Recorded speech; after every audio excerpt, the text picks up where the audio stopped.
जय हिंद। ज्ञानदीप में आपका स्वागत है। आज का वीडियो बहुत ही महत्वपूर्ण होने वाला है, क्योंकि आज के वीडियो में हम लोग क्लास 10 के फिजिक्स के प्रकाश चैप्टर के प्रकाश का परावर्तन से महत्वपूर्ण ऑब्जेक्टिव जो क्वेश्चन है उसको हम लोग सॉल्व करने वाले हैं, जो कि एग्ज़ाम के दृष्टिकोण से बहुत ही महत्वपूर्ण है। तो आइए विलंब नहीं करते हुए वीडियो को शुरू करते हैं। क्वेश्चन नंबर 1, किस दर्पण में केवल आभासी प्रतिबिंब बनेगा? आभासी का मतलब होता है काल्पनिक प्रतिबिंब, ठीक है।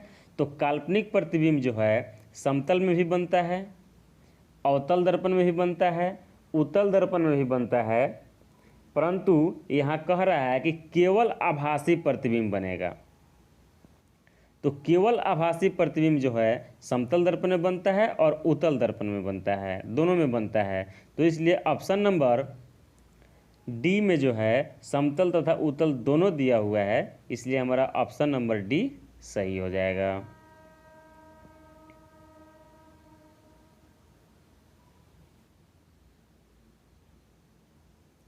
क्वेश्चन नंबर 2, समतल दर्पण में प्रतिबिंब की प्रकृति क्या होती है? अर्थात समतल दर्पण में किसी वस्तु का प्रतिबिंब कैसा बनता है?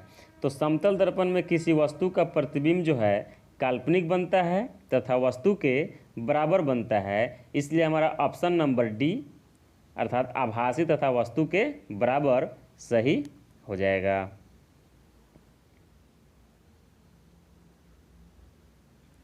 क्वेश्चन नंबर 3, गोलीय दर्पण की फोकस दूरी उसकी वक्रता त्रिज्या की कितनी होती है? तो ऑप्शन में आधी होती है, 2 गुनी होती है, 3 गुनी होती है और चौथाई होती है। तो हम लोग जानते हैं कि गोलीय दर्पण की फोकस दूरी उसकी वक्रता त्रिज्या की आधी होती है, इसलिए हमारा ऑप्शन नंबर ए आधी होती है सही हो जाएगा।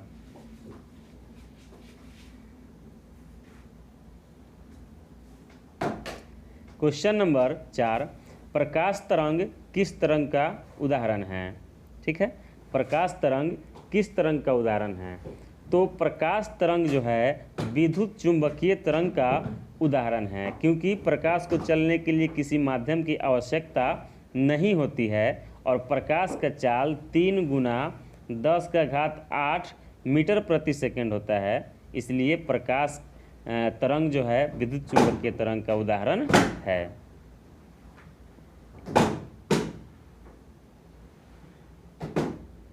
क्वेश्चन नंबर 5, एक गोलीय दर्पण द्वारा बना प्रतिबिंब का आवर्धन ऋणात्मक हो तो प्राप्त प्रतिबिंब कैसा होगा?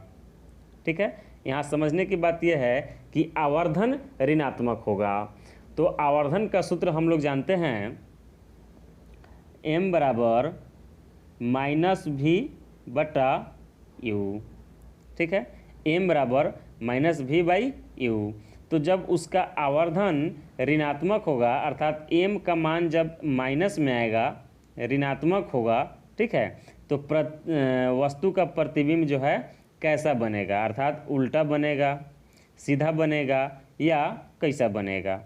ठीक है, तो यहाँ पर जब वस्तु उल्टा बनता है, जब वस्तु का प्रतिबिंब जो है उल्टा बनता है तो आवर्धन ऋणात्मक होता है, इसलिए हमारा आंसर हो जाएगा कि उल्टा होगा। क्वेश्चन नंबर 6, सोलर कुकर में किस दर्पण का उपयोग किया जाता है? सोलर कुकर में किस दर्पण का उपयोग किया जाता है? तो हम लोग जानते हैं कि सोलर कुकर में खाना जो है सूर्य के रोशनी से पकता है, सूर्य की रोशनी से जो गर्मी मिलती है उसी से पकता है। तो वहाँ गर्मी प्राप्त करने के लिए अधिक से अधिक सूर्य की रोशनी को एक जगह पर केंद्रित करना आवश्यक होता है। तो अधिक से अधिक प्रकाश को एक जगह पर केंद्रित करने के लिए हम लोग अवतल दर्पण का उपयोग करते हैं, अर्थात सोलर कुकर में जो है हम लोग अवतल दर्पण का उपयोग करते हैं। क्वेश्चन नंबर 7 है, मोटर चालक के सामने साइड मिरर के रूप में कौन सा दर्पण लगा होता है? तो मोटर चालक को जो है अपने पीछे देखने के लिए छोटे से दर्पण में बहुत अधिक क्षेत्र को देखना पड़ता है, अर्थात दृष्टि क्षेत्र जो है बड़ा होना चाहिए। तो उत्तल दर्पण का दृष्टि क्षेत्र जो है बहुत बड़ा होता है, अर्थात बहुत अधिक क्षेत्र के वस्तुओं को जो है छोटा छोटा प्रतिबिंब बना करके कम जगह में दिखाई देता है। इसलिए उत्तल दर्पण का उपयोग, और एक चीज़ और कि उत्तल दर्पण में वस्तु का प्रतिबिंब हमेशा सीधा बनता है, उल्टा या बड़ा नहीं बनता है। इसलिए उत्तल दर्पण का उपयोग जो है मोटर चालक के सामने, अर्थात बाइक में या कार में या ट्रक में, बस में, किसी भी गाड़ी में पीछे के वस्तुओं को देखने के लिए ड्राइवर के पास लगा होता है। सर्च लाइट का परावर्तक सतह कैसा होता है? सर्च लाइट अर्थात अंधेरा में जो हम लोग लाइट जला करके वस्तु को देखते हैं उसी को सर्च लाइट कहा जाता है। तो सर्च लाइट का मतलब जो टर्च का जो बल्ब होता है वहाँ पर एक दर्पण लगा हुआ रहता है, उसको गौर से देखने पर उस दर्पण का आकार कुछ ऐसा होता है, इस तरह का होता है, और यहाँ पर बल्ब होता है। तो ये जो दर्पण होता है ये हमारा अवतल दर्पण होता है, इसलिए हमारा आंसर कौन हो जाएगा? अवतल दर्पण हो जाएगा। क्वेश्चन नंबर 9, प्रकाश के किरणें गमन करती है सीधी रेखा में, टेढ़ी रेखा में, किसी भी दिशा में, उपर्युक्त सभी। तो हम लोग प्रकाश चैप्टर जो शुरू करते हैं उस फर्स्ट पेज में ही हम लोग को पढ़ना है कि प्रकाश की किरणें जो है सीधी रेखा में गमन करती है, अर्थात ऑप्शन नंबर ए सीधी रेखा में सही हो जाएगा। क्वेश्चन नंबर 10, प्रकाश के परावर्तन के कितने नियम हैं? तो हम लोग जानते हैं कि प्रकाश के परावर्तन के 2 नियम हैं। कौन कौन? एक आपतन कोण हमेशा परावर्तन कोण के बराबर होता है, और दूसरा नियम है आपतित किरण, परावर्तित किरण तथा आपतन बिंदु पर डाला गया अभिलंब तीनों एक ही समतल में होते हैं। तो इसलिए प्रकाश के परावर्तन के कितने नियम हैं? तो प्रकाश के परावर्तन के 2 नियम हैं। क्वेश्चन नंबर 11, किस दर्पण में बड़ा प्रतिबिंब बनता है? तो समतल दर्पण में किसी वस्तु का प्रतिबिंब वस्तु के बराबर ही बनता है। उत्तल दर्पण में किसी वस्तु का प्रतिबिंब हमेशा वस्तु से छोटा बनता है, लेकिन अवतल दर्पण में जो है किसी वस्तु का प्रतिबिंब छोटा भी बन सकता है, बड़ा भी बन सकता है और वस्तु के बराबर भी बन सकता है। तो बड़ा प्रतिबिंब बनाने के लिए हम लोग किस दर्पण का उपयोग करेंगे? अवतल दर्पण का उपयोग करेंगे। ऑप्शन नंबर बी हमारा सही हो जाएगा।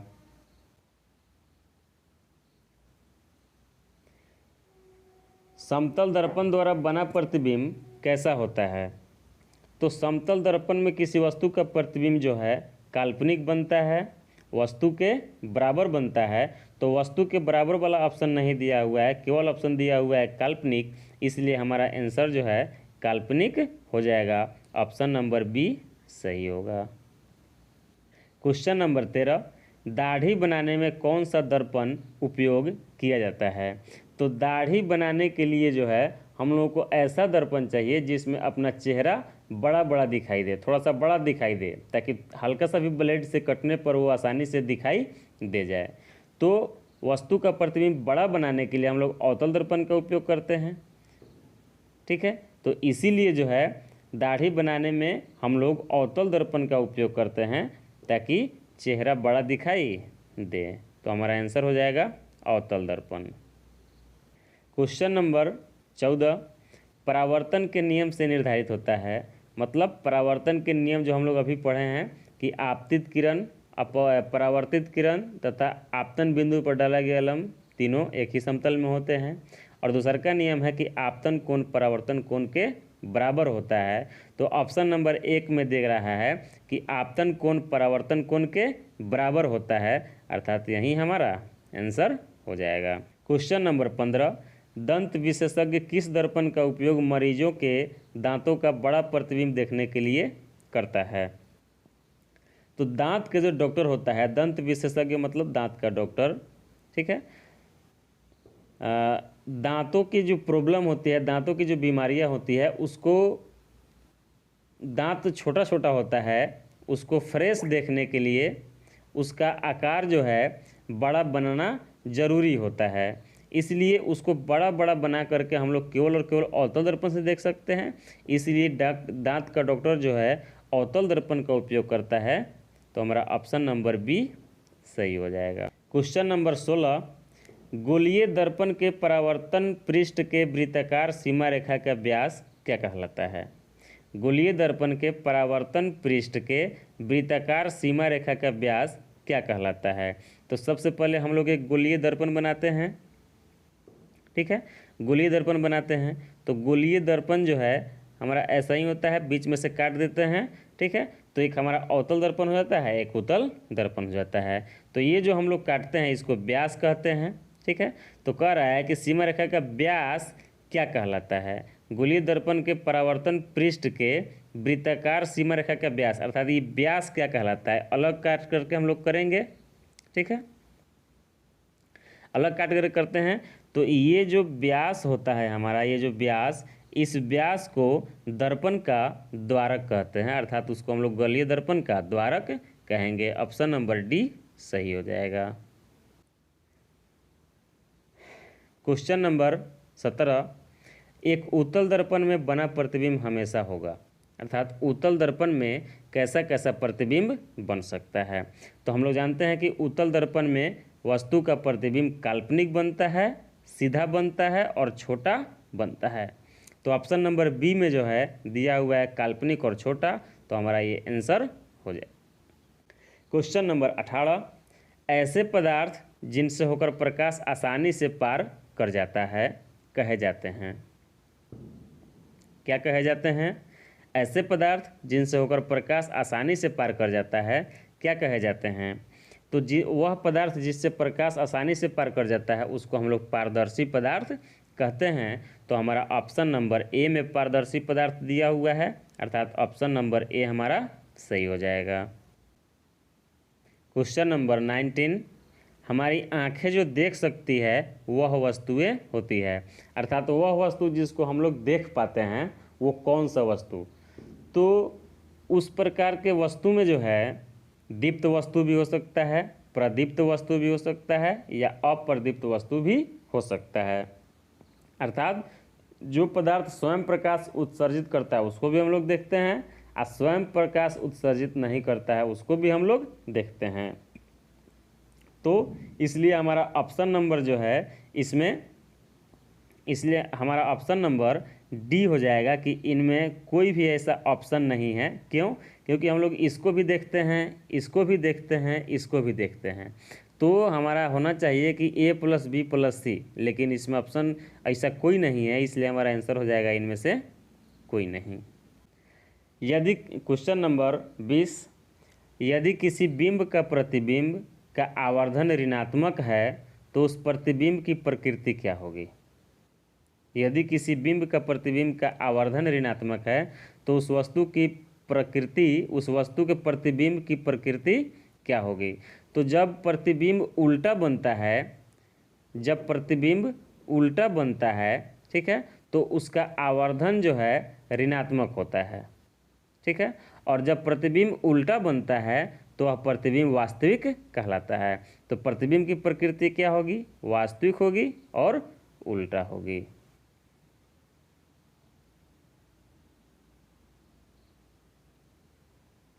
क्वेश्चन नंबर 21, किसी दर्पण के सामने आप चाहे जितनी दूरी पर खड़े हो जाइए आपका प्रतिबिंब सीधा ही बनता है, संभवतः दर्पण है। तो समतल दर्पण में भी वस्तु का प्रतिबिंब सीधा बनता है और उत्तल दर्पण में भी किसी वस्तु का प्रतिबिंब हमेशा सीधा बनता है। तो इसलिए हमारा ऑप्शन नंबर डी सही हो जाएगा, समतल या उत्तल। अर्थात वह दर्पण समतल हो सकता है या उत्तल हो सकता है, जिसके सामने आप कहीं भी खड़ा हो जाइए हमेशा आपका प्रतिबिंब जो है सीधा ही बनेगा, उल्टा नहीं बनेगा।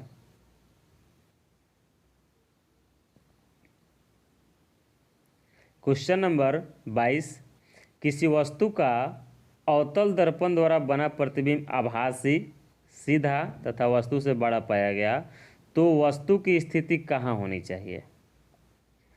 किसी वस्तु का प्रतिबिंब किसी वस्तु का अवतल दर्पण द्वारा बना प्रतिबिंब आभासी है, सीधा है तथा वस्तु से बड़ा पाया गया है तो वस्तु की स्थिति कहाँ होनी चाहिए?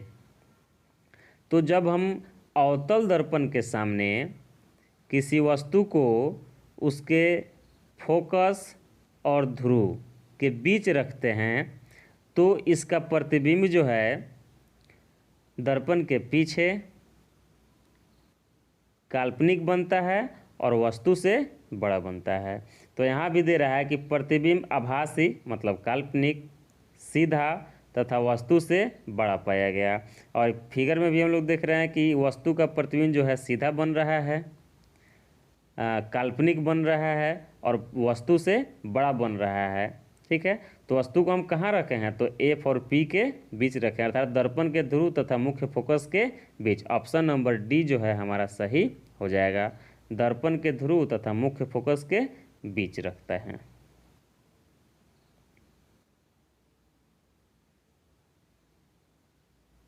क्वेश्चन नंबर 23, निम्नलिखित में किस दर्पण द्वारा किसी वस्तु का वास्तविक प्रतिबिंब मिल सकता है। तो किसी वस्तु का वास्तविक प्रतिबिंब केवल और केवल अवतल दर्पण में बनता है।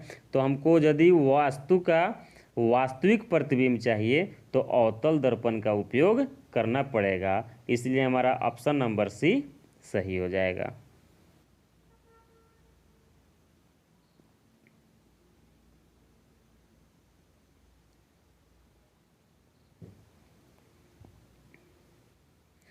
क्वेश्चन नंबर 24, उत्तल दर्पण द्वारा बना प्रतिबिंब होता है, अर्थात उत्तल दर्पण में किसी वस्तु का प्रतिबिंब कैसा बनेगा।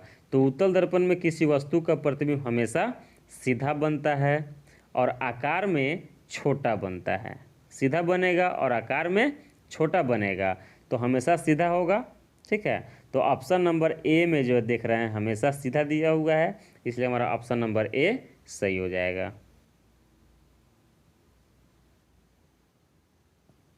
क्वेश्चन नंबर 25, अवतल दर्पण में अवस्थित काल्पनिक प्रतिबिंब बनाने के लिए वस्तु को कहाँ रखा जाना चाहिए। तो अभी हम लोग देखे हैं कि काल्पनिक प्रतिबिंब बनाने के लिए हम लोग जब वस्तु को फोकस और ध्रुव के बीच रखे थे तो वस्तु का प्रतिबिंब जो है काल्पनिक और वस्तु से बड़ा बन रहा था तथा सीधा बन रहा था। तो यहाँ भी हमको जो है काल्पनिक प्रतिबिंब बनाना है, तो वस्तु को कहाँ रखेंगे, ध्रुव और फोकस के बीच। ठीक है, तो इसमें ऑप्शन में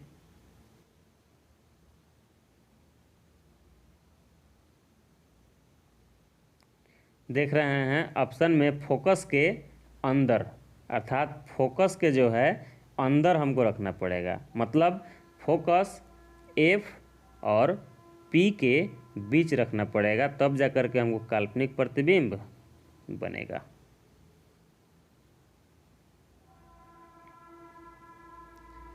क्वेश्चन नंबर 26, प्रकाश तरंग किस तरंग का उदाहरण है।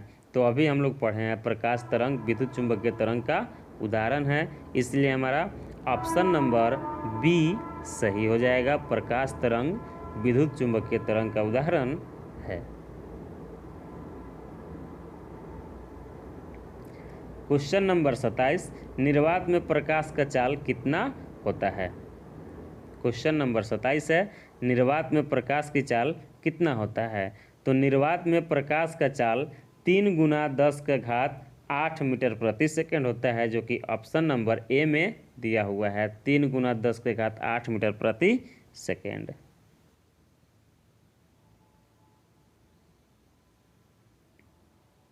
क्वेश्चन नंबर 28, काल्पनिक प्रतिबिंब हमेशा सीधा होता है, अंधा होता है, उल्टा होता है, कोई नहीं। तो काल्पनिक प्रतिबिंब जब भी होगा तो हमेशा जो है सीधा होगा, अर्थात ऑप्शन नंबर ए सही हो जाएगा।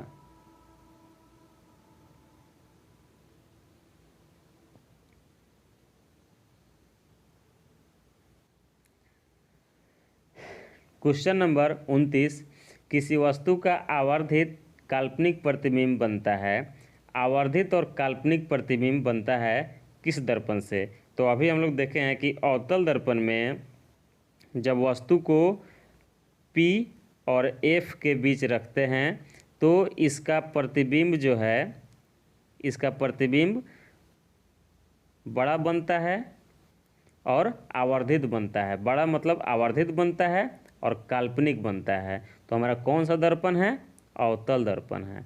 अर्थात अवतल दर्पण में किसी वस्तु का प्रतिबिंब जो है काल्पनिक और बड़ा हम लोग प्राप्त कर सकते हैं।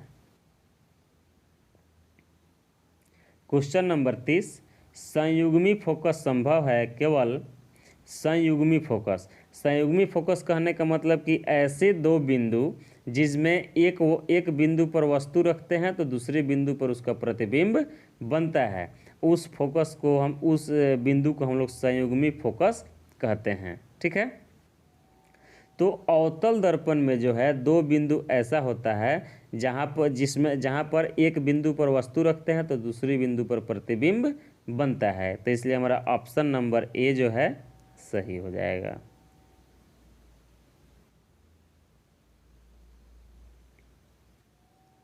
क्वेश्चन नंबर 31, यदि किसी वस्तु को एक दर्पण के सामने निकट रखने पर प्रतिबिंब सीधा बने किंतु दूर रखने पर उल्टा प्रतिबिंब बने तो वह दर्पण होगा। ठीक है। तो इसमें वस्तु का प्रतिबिंब जो है उल्टा भी बन रहा है और सीधा भी बन रहा है। उल्टा भी बनता है और सीधा भी दोनों प्रकार के बनता है। तो एक ही दर्पण है अवतल दर्पण जिसमें वस्तु का प्रतिबिंब सीधा भी बनता है और उल्टा भी बनता है। तो इसलिए हमारा ऑप्शन बी अवतल दर्पण सही हो जाएगा। क्वेश्चन नंबर 32, यदि किसी वस्तु को एक दर्पण के सम्मुख किसी भी दूरी पर रखने से उस वस्तु का प्रतिबिंब सदैव सीधा और छोटा बनता है तो दर्पण होगा। इसमें वस्तु का प्रतिबिंब जो है सदैव सीधा और छोटा बनता है। सीधा बनने के लिए हमारा उत्तल दर्पण भी हो जाएगा और समतल दर्पण भी हो जाएगा, लेकिन यहाँ छोटा बन रहा है तो छोटा केवल और केवल छोटा जो है उत्तल में बनता है, समतल में बराबर बनता है। तो यहाँ छोटा भी बनाना है और सीधा भी बनाना है, तो इसके लिए हमारा उत्तल दर्पण हो जाएगा। अर्थात उत्तल दर्पण में किसी वस्तु का प्रतिबिंब हमेशा छोटा और सीधा बनता है।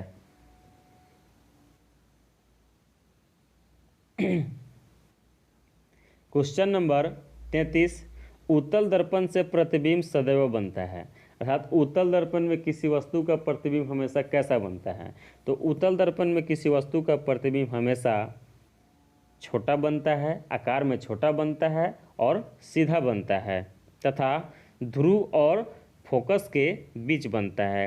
मान लेते हैं कोई उत्तल दर्पण है तो इसमें मुख्य अक्ष पर स्थित किसी वस्तु का प्रतिबिंब जो है, किसी वस्तु का प्रतिबिंब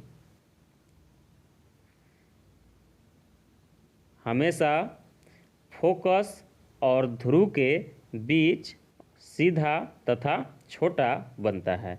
तो हमारा आंसर हो जाएगा एफ और पी के बीच, मतलब फोकस और ध्रुव के बीच।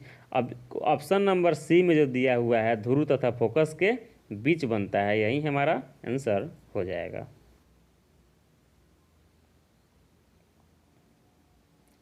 क्वेश्चन नंबर 34, किसी वस्तु को हम तभी देख पाते हैं जब वह वस्तु प्रकाश को अवशोषित करे, परावर्तित करे, अपवर्तित करे, परावर्तन तथा अपवर्तन दोनों करे।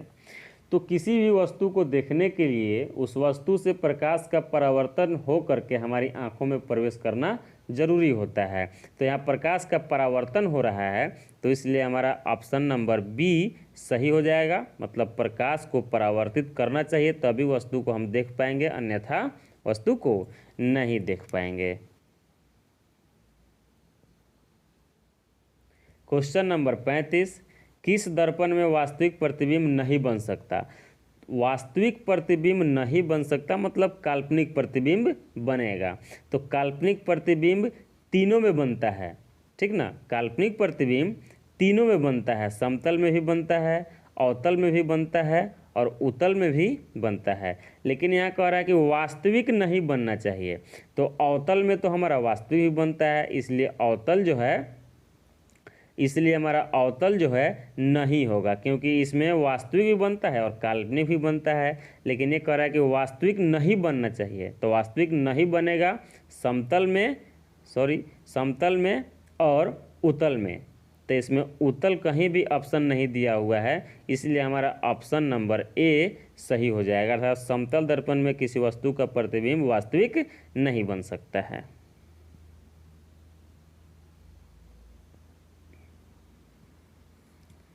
क्वेश्चन नंबर 36, अवतल दर्पण की फोकस से चलती किरणें परावर्तन के बाद प्रधान अक्ष के, ऑप्शन नंबर ए समानांतर हो जाती है, ऑप्शन नंबर बी लंबवत हो जाती है, ऑप्शन नंबर सी ध्रुव से गुजरती है, ऑप्शन नंबर डी वक्रता केंद्र से गुजरती है। तो इसको समझने के लिए हम लोग पहले फिगर बना लेते हैं कि अवतल दर्पण, तो सबसे पहले हम लोग एक अवतल दर्पण बना लेते हैं, मुख्य अक्ष बना लेते हैं, पी हो गया, एफ हो गया और ये सी हो गया। तो कह रहा है कि अवतल दर्पण की फोकस से चलती हुई, मतलब इस फोकस से चलती हुई, मान लेते हैं कि कोई प्रकाश की किरण है, फोकस से गुजरा, ठीक है, तो परावर्तन के बाद ये मुख्य अक्ष के समानांतर हो जाती है, ठीक है। तो ऑप्शन नंबर ए में जो है कह रहा है कि समानांतर हो जाती है, तो यही हमारा आंसर सही हो जाएगा, मुख्य अक्ष के समानांतर हो जाती है। क्वेश्चन नंबर 37, क्या समतल दर्पण में बने प्रतिबिंब को पर्दे पर उतारा जा सकता है? तो पर्दे पर उतारने के लिए प्रतिबिंब का वास्तविक बनना जरूरी होता है, लेकिन यहाँ समतल दर्पण में दे रहा है, तो समतल दर्पण में किसी वस्तु का प्रतिबिंब केवल और केवल काल्पनिक बनता है, और काल्पनिक प्रतिबिंब को हम लोग पर्दा पर नहीं उतार सकते हैं, इसलिए समतल दर्पण में बने प्रतिबिंब को हम लोग पर्दे पर नहीं उतार सकते हैं। ऑप्शन नंबर बी सही होगा।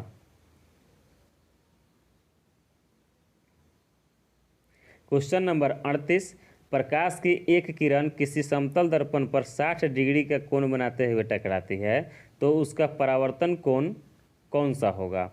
तो हम लोग जानते हैं परावर्तन के नियम से कि आपतन कोण हमेशा परावर्तन कोण के बराबर होता है, ये वाला कोण जो है इस कोण के हमेशा बराबर होता है।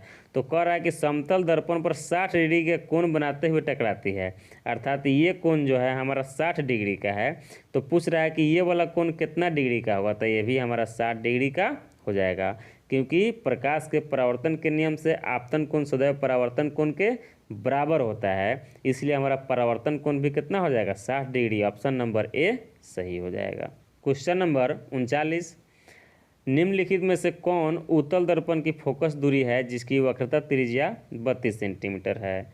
आर बराबर दिया हुआ है 32, तो एफ बराबर हो जाएगा 32/2, 16 दूना 32, तो यहाँ 16 हो जाएगा। लेकिन कह रहा है कि उत्तल दर्पण है, यहाँ 16 प्लस में भी दिया हुआ है, माइनस में भी दिया हुआ है, तो यहाँ उत्तल दर्पण है, तो उत्तल दर्पण की जो है, उत्तल दर्पण की फोकस दूरी मुख्य ध्रुव से दाहिने साइड में होती है। तो दाहिने साइड में जितनी भी दूरियां होती है ये सभी धनात्मक होती है, अर्थात प्लस 16 सेंटीमीटर हमारा ऑप्शन नंबर सी सही हो जाएगा। क्वेश्चन नंबर 40, एक उत्तल दर्पण की फोकस दूरी 20 सेंटीमीटर है, तो इसकी वक्रता त्रिज्या कितनी होगी?